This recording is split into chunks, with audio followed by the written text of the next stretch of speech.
दशरथ नंदन राजा राम बड़े कृपालो मेरे राम।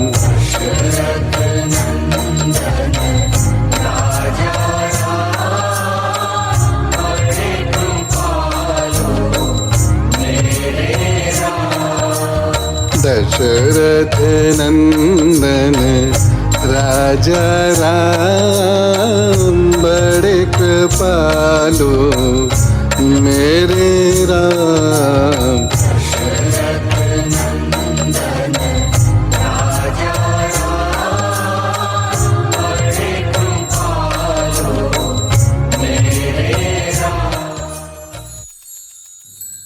माँ भारती को प्रणाम। हिसाली वाली मैया के चरणों में प्रणाम। पावन चिंतन धारा आश्रम की ओर से सभी को राम राम। तो चल दिए हमारे संकट मोचन महाप्रतापी महावीर महापराक्रमी पवन पुत्र हनुमान सीता मैया की खोज में लंकापुरी की ओर। वहां क्या क्या हुआ जानने के लिए सुनते हैं ऋषि वाल्मीकि कृत रामायण का सुंदर कांड पाठ। ओम श्री गणेशाय नमः। ओम श्री सरस्वते नमः। ओम श्री हनुमते नमः। ओम श्री गुरुवे नमः। श्री सियावर राम शरणागतम्। श्री सीतारामचंद्राभ्यां नमः। श्रीमद् वाल्मीकि रामायण सुंदरकांड 66वां सर्ग। चूड़ामणि को देखकर और सीता का समाचार पाकर श्री राम का उनके लिए विलाप। हनुमान जी के ऐसा कहने पर दशरथ नंदन श्री राम उस मणि को अपनी छाती से लगाकर रोने लगे। साथ ही लक्ष्मण भी रो पड़े।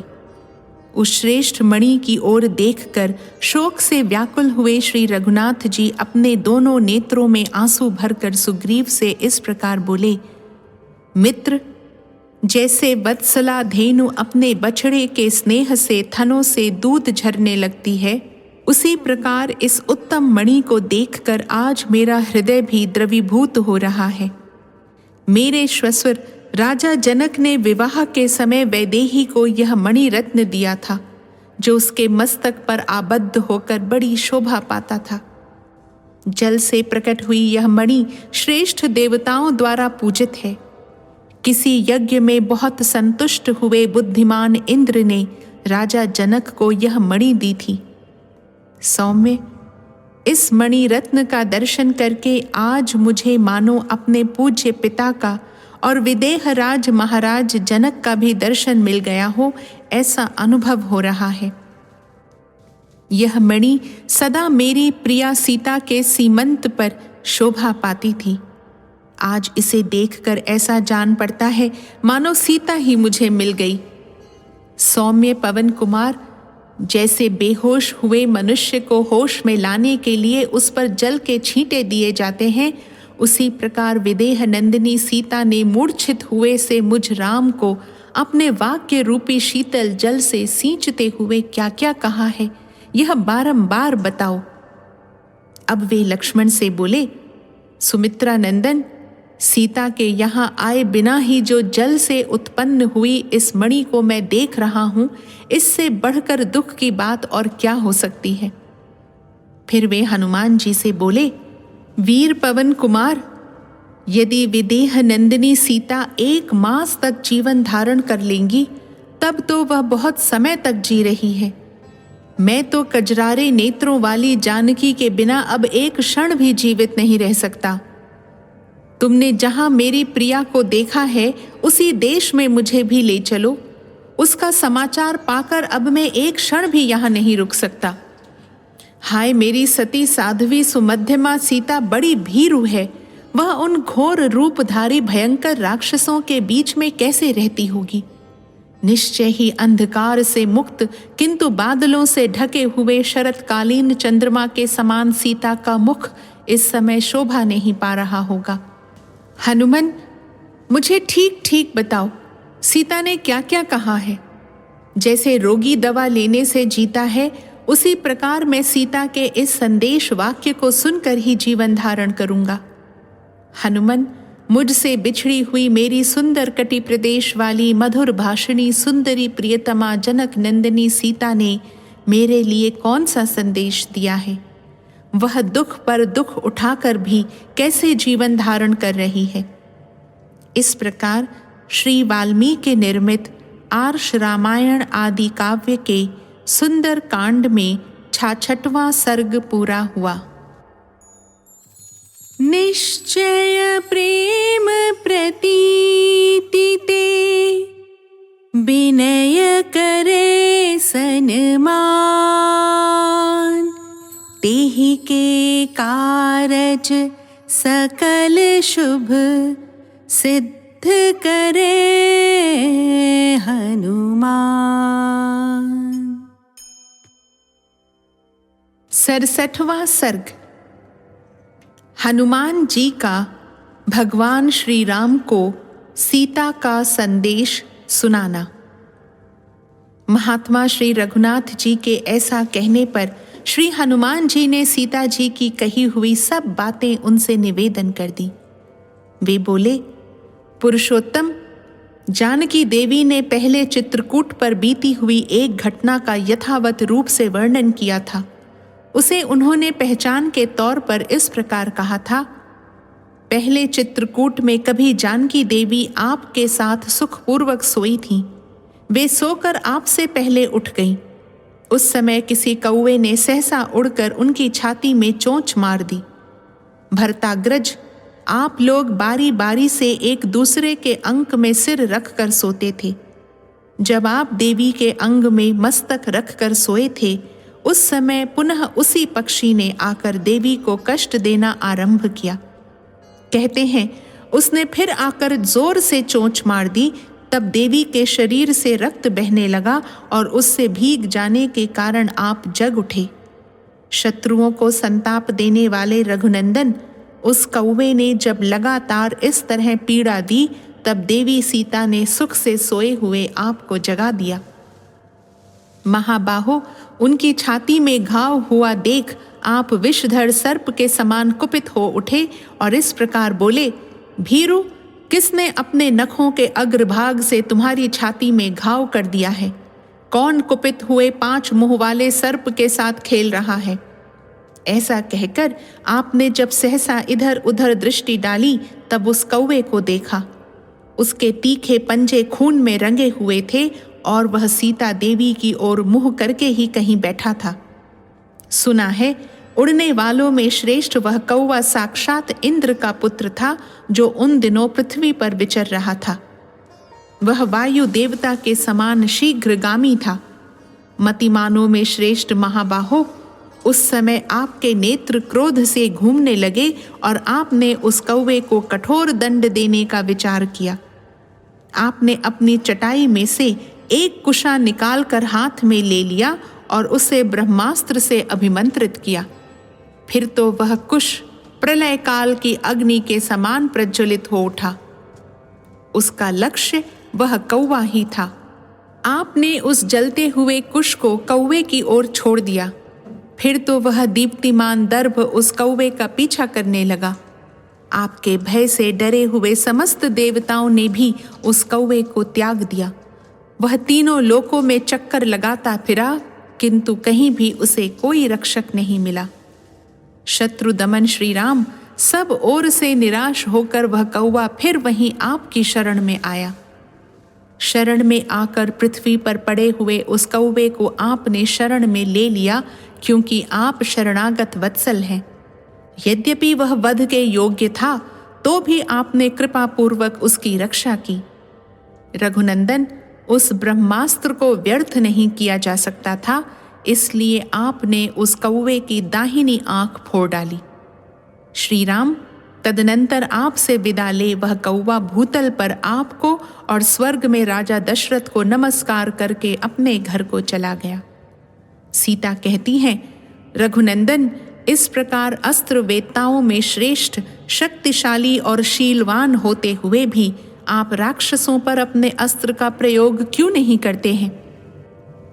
श्री राम, दानव, गंधर्व, असुर और देवता कोई भी सम्रांगण में आपका सामना नहीं कर सकते। आप बल पराक्रम से संपन्न हैं। यदि मेरे प्रति आपका कुछ भी आदर है तो आप शीघ्र ही अपने तीखे बाणों से रणभूमि में रावण को मार डालिए।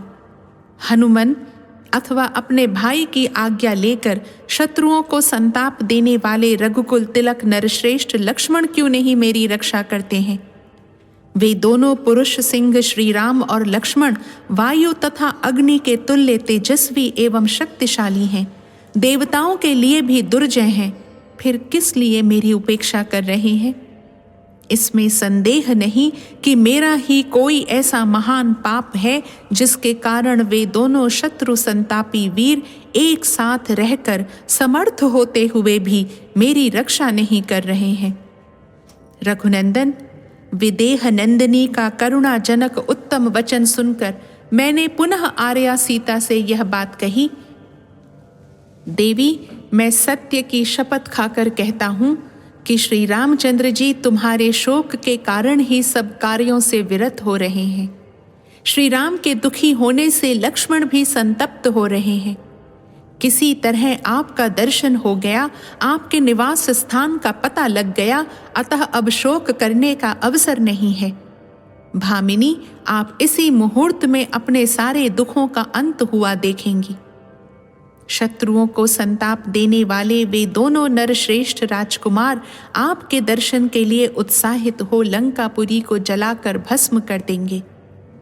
वरारोहे, सम्रांगण में रौद्र राक्षस रावण को बंधु बांधवों सहित मारकर रघुनाथ जी अवश्य ही आपको अपनी पुरी में ले जाएंगे। सती साध्वी देवी, अब आप मुझे कोई ऐसी पहचान दीजिए जिसे श्री रामचंद्र जी जानते हों और जो उनके मन को प्रसन्न करने वाला हो। महाबली वीर, तब उन्होंने चारों ओर देखकर वेणी में बांधने योग्य इस उत्तम मणि को अपने वस्त्र से खोलकर मुझे दे दिया। रघुवंशियों के प्रियतम श्री राम, आपके लिए इस मणि को दोनों हाथों में लेकर मैंने सीता देवी को मस्तक झुकाकर प्रणाम किया और यहाँ आने के लिए मैं उतावला हो उठा। लौटने के लिए उत्साहित हो मुझे अपने शरीर को बढ़ाते देख सुंदरी जनक नंदिनी सीता बहुत दुखी हो गई। उनके मुख पर आंसुओं की धारा बह चली। मेरी उछलने की तैयारी से वे घबरा गईं और शोक के वेग से आहत हो उठीं। उस समय उनका स्वर अश्रु गदगद हो गया था। वे मुझसे कहने लगीं, महाकपे, तुम बड़े सौभाग्यशाली हो जो मेरे महाबाहु प्रियतम कमल नयन श्री राम को तथा मेरे यशस्वी देवर महाबाहु लक्ष्मण को भी अपनी आंखों से देखोगे। सीता जी के ऐसा कहने पर मैंने उन मिथिलेश कुमारी से कहा, देवी जनक नंदिनी, आप शीघ्र मेरी पीठ पर चढ़ जाइए।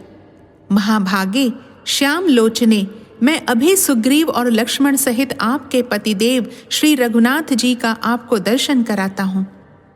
यह सुनकर सीता देवी मुझसे बोली, महाकपे, वानर शिरोमणि, मेरा यह धर्म नहीं है कि मैं अपने वश में होती हुई भी स्वेच्छा से तुम्हारी पीठ का आश्रय लूं। वीर, पहले जो राक्षस रावण के द्वारा मेरे अंगों का स्पर्श हो गया, उस समय वहां मैं क्या कर सकती थी?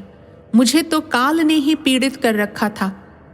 अतः वानर प्रवर, जहां वे दोनों राजकुमार हैं वहां तुम जाओ। ऐसा कहकर वे फिर मुझे संदेश देने लगीं। हनुमान, सिंह के समान पराक्रमी उन दोनों भाई श्री राम और लक्ष्मण से, मंत्रियों सहित सुग्रीव से तथा अन्य सब लोगों से भी मेरा कुशल समाचार कहना और उनका पूछना।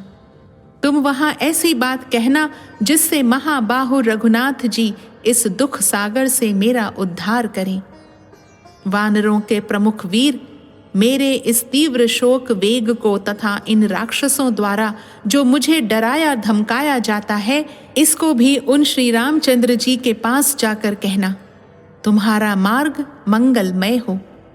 नरेश्वर, आपकी प्रियतमा संयमशीला आर्या सीता ने बड़े विषाद के साथ ये सारी बातें कही हैं।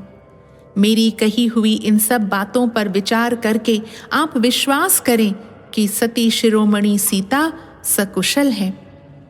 इस प्रकार श्री वाल्मीकि निर्मित आर्ष रामायण आदि काव्य के सुंदर कांड में 67वां सर्ग पूरा हुआ।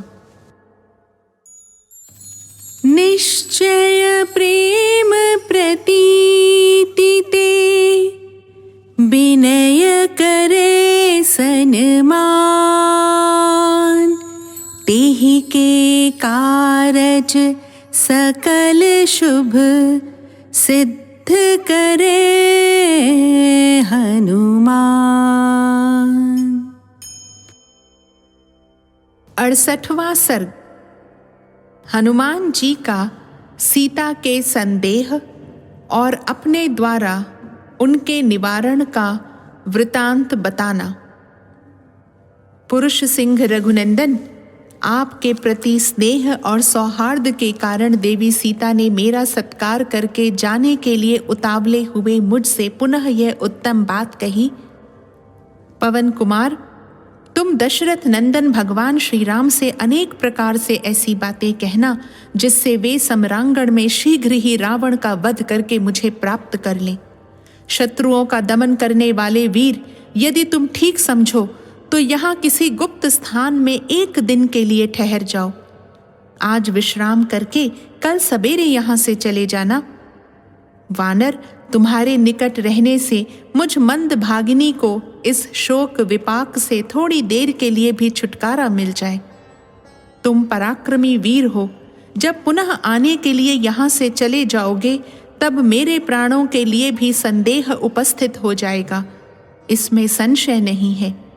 तुम्हें न देखने से होने वाला शोक दुख पर दुख उठाने से पराभव तथा दुर्गति में पड़ी हुई मुझ दुखिया को और भी संताप देता रहेगा। वीर, वानरराज, मेरे सामने यह महान संदेह सा खड़ा हो गया है कि तुम जिनके सहायक हो उन वानरों और भालुओं के होते हुए भी रीछों और वानरों की वे सेनाएं तथा वे दोनों राजकुमार श्री राम और लक्ष्मण इस अपार पारावार को कैसे पार करेंगे। निष्पाप पवन कुमार, 3 ही भूतों में इस समुद्र को लांघने की शक्ति देखी जाती है, विनता नंदन गरुड़ में, वायु देवता में और तुम में। वीर, जब इस प्रकार इस कार्य का साधन दुष्कर हो गया है तब इसकी सिद्धि के लिए तुम कौन सा समाधान उपाय देखते हो। कार्य सिद्धि के उपाय जानने वालों में तुम श्रेष्ठ हो, अतः मेरी बात का उत्तर दो। विपक्षी वीरों का नाश करने वाले कपिश्रेष्ठ, इसमें संदेह नहीं कि इस कार्य की सिद्धि के लिए तुम अकेले ही बहुत हो, तथापि तुम्हारे बल का यह उद्रेक तुम्हारे लिए ही यश की वृद्धि करने वाला होगा, श्री राम के लिए नहीं। यदि श्री राम अपनी संपूर्ण सेना के साथ यहाँ आकर युद्ध में रावण को मार डालें और विजयी होकर मुझे अपनी पुरी को ले चलें तो यह उनके लिए यश की वृद्धि करने वाला होगा। जिस प्रकार राक्षस रावण ने वीरवर भगवान श्री राम के भय से ही उनके सामने न जाकर छल पूर्वक वन से मेरा अपहरण किया था, उस तरह श्री रघुनाथ जी को मुझे नहीं प्राप्त करना चाहिए। वे रावण को मार कर ही मुझे ले चले। शत्रु सेना का संहार करने वाले ककुत्स कुलभूषण श्री राम यदि अपने सैनिकों द्वारा लंका को पद्दलित करके मुझे अपने साथ ले जाएं तो यह उनके योग्य पराक्रम होगा। महात्मा श्री राम संग्राम में शौर्य प्रकट करने वाले हैं, अतः जिस प्रकार उनके अनुरूप पराक्रम प्रकट हो सके वैसा ही उपाय तुम करो। सीता देवी के उस अभिप्राय युक्त विनयपूर्ण और युक्ति संगत वचन को सुनकर अंत में मैंने उन्हें इस प्रकार उत्तर दिया, देवी, वानर और भालुओं की सेना के स्वामी कपिश्रेष्ठ सुग्रीव बड़े शक्तिशाली हैं। वे आपका उद्धार करने के लिए दृढ़ निश्चय कर चुके हैं। उनके पास पराक्रमी, शक्तिशाली और महाबली वानर हैं जो मन के संकल्प के समान तीव्र गति से चलते हैं। वे सब के सब सदा उनकी आज्ञा के अधीन रहते हैं। नीचे, ऊपर और अगल बगल में कहीं भी उनकी गति नहीं रुकती है। वे अमित तेजस्वी वानर बड़े से बड़े कार्य आ पड़ने पर भी कभी शिथिल नहीं होते हैं। वायु मार्ग, आकाश का अनुसरण करने वाले उन महाभाग बलवान वानरों ने अनेक बार इस पृथ्वी की परिक्रमा की है। वहां मुझसे बढ़कर तथा मेरे समान शक्तिशाली बहुत से वानर हैं। सुग्रीव के पास कोई ऐसा वानर नहीं है जो मुझसे किसी बात में कम हो। जब मैं ही यहाँ आ गया तब फिर उन महाबली वानरों के आने में क्या संदेह हो सकता है। आप जानती होंगी कि दूत या धावन बनाकर वे ही लोग भेजे जाते हैं जो निम्न श्रेणी के होते हैं, अच्छी श्रेणी के लोग नहीं भेजे जाते। अतः देवी, अब संताप करने की आवश्यकता नहीं है। आपका मानसिक दुख दूर हो जाना चाहिए। वे वानर यूथपति एक ही छलांग में लंका में पहुंच जाएंगे। महाभागे, वे पुरुष सिंह श्री राम और लक्ष्मण भी उदयाचल पर उदित होने वाले चंद्रमा और सूर्य की भांति मेरी पीठ पर बैठकर आपके पास आ जाएंगे। आप शीघ्र ही देखेंगी कि सिंह के समान पराक्रमी शत्रुनाशक श्री राम और लक्ष्मण हाथ में धनुष लिए लंका के द्वार पर आ पहुंचे हैं। नख और दाढ़ें ही जिनके आयुध हैं, जो सिंह और बाघ के समान पराक्रमी हैं तथा बड़े बड़े गजराजों के समान जिनकी विशाल काया है, उन वीर वानरों को आप शीघ्र ही यहाँ एकत्र हुआ देखेंगी। लंकावर्ती मलय पर्वत के शिखरों पर पहाड़ों और मेघों के समान विशाल शरीर वाले प्रधान प्रधान वानर आकर गर्जना करेंगे और आप शीघ्र ही उनका सिंहनाद सुनेंगी। आपको जल्दी ही यह देखने का भी सौभाग्य प्राप्त होगा कि शत्रुओं का दमन करने वाले श्री रघुनाथ जी वनवास की अवधि पूरी करके आपके साथ अयोध्या में जाकर वहां के राज्य पर अभिषिक्त हो गए हैं। आपके अत्यंत शोक से बहुत ही पीड़ित होने पर भी जिनकी वाणी में कभी दीनता नहीं आने पाती, उन मिथिलेश कुमारी को जब मैंने प्रिय एवं मंगलमय वचनों द्वारा सांत्वना देकर प्रसन्न किया, तब उनके मन को कुछ शांति मिली। इस प्रकार श्री वाल्मीकि निर्मित आर्ष रामायण आदि काव्य के सुंदर कांड में 68वां सर्ग पूरा हुआ। सुंदर कांड समाप्त। निश्चय प्रेम प्रतीति ते, विनय करे सन्मान, तेहि के कारज सकल शुभ, सिद्ध करे हनुमान।